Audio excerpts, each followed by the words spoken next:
Iran के शहीद रहबरेला अयतुल्ला खामनई मस्जिद विच पुरदे खाक इमाम रजा दे रोजे दे हयाते विच दफन किया गया।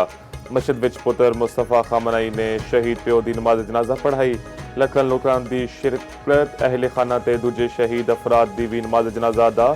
शुरका दे अमरीका ते ट्रंप तो बदले दे नारे। सरगुआर ने ट्रंप के खिलाफ वड्डा पोस्टर भी चुक रखे सी। पोस्टर ते धमकी अमेज अल्फाज विच लिखिया सी, असी ट्रंप नूं मार दवांगे।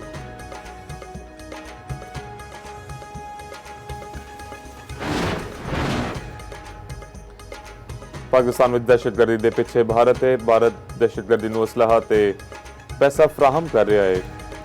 अफगानिस्तान नाल मिलकर दहशतगर्द हमले कर दें कुछ खारजी हाथ भी ने। वज़ीर-ए-आज़म शहबाज शरीफ ने साफ साफ दस दिता, वाज़ह किया आखिरी फसादी दहशतगर्द के खात्मे तक जंग जारी रहेगी। सारे मिलकर इस फितने नूं खत्म करांगे। क्वेटा विच एपेक्स कमेटी के इजलास नाल खिताब विच आख्या, दुश्मनां नूं पाकिस्तान दीआं अजीम कामयाबियां हजम नहीं हो रहीआं। इस फितने के खात्मे लई सारे वसाइल बरोकार लियावांगे। फील्ड मार्शल की क्यादत विच दिन रात मिलकर दहशतगर्दां दा खात्मा करांगे।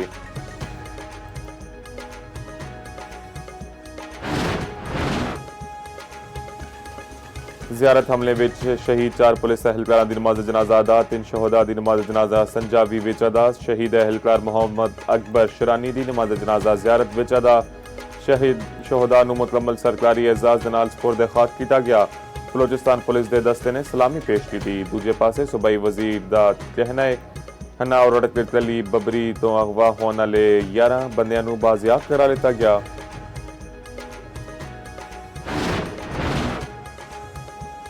ईरान के मुख्तलिफ शहरों में धमाके। ईरानी मीडिया के मुताबिक बंदर अब्बास बुशहर करमशाह सिस्तान ते बलोचिस्तान में धमाके सुने गए। अमरीकी एहलकारा ने ताज़ा धमाकियां तो लातालुकी का ऐलान कर दिता।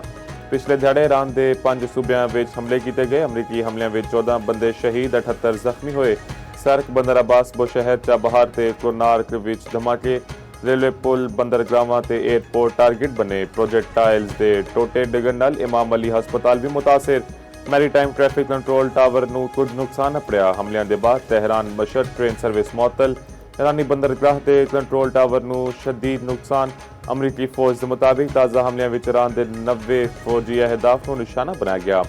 ईरानी मीडिया के मुताबिक सूबे गुलिस्तान में चीन ईरान रेलवे कॉरिडोर के अहम पुल नूं अमरीका ने निशाना बनाया। दूजे पासे ईरान के कतर, कुवैत, बहरीन ते उर्दन विच अमरीकी अड्डियां ते मिसाइल हमले। कुवैत दा ईरान के 3 बैलिस्टिक, 1 क्रूज मिसाइल ते 10 ड्रोन रोकने का दावा।